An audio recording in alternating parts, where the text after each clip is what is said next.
Ano yan? Pera. Kaninong pera yan? Sa akin. Saan galing yan? Kay mama tito. Oh. Talaga ikaw, anong gagawin mo dyan? Pang ano mo yan? Pan Jollibee. Pang Jollibee, may sarili ka ng wallet? Baka sa aking money yan. Akin to eh. Give mo naman ako money. Yoko. Uy, talaga ikaw, pang Jollibee ko din, give mo ako. Yoko. Bakit naman? Ba't yung madamot? Daming ginang pera. Ang dami ka na.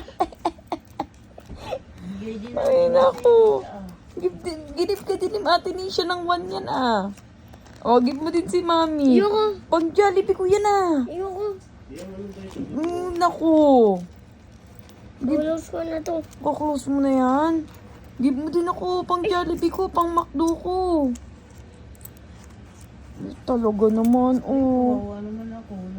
Kawawa naman ako. Walang pera. Ay, tigilan mo, hindi ka kawawa. Tigilan mo. Ito na, kukulos ko. Kuklose mo na yan. Give mo muna ako yung money mo. Okay, daddy na lang daw yan. Yoko. Bibila ako yung Jollibee. Akin na, papadeliver akong Jollibee ko. Close na oh. Wala na. Talaga Ito na isa na to. Wala na akong wallet. Ay, iba, nagtampo agad dito naman. Tampo Ay, agad. akin na pala to. Nag-joke-joke ka lang pala sa akin, ha? Wala ako eh.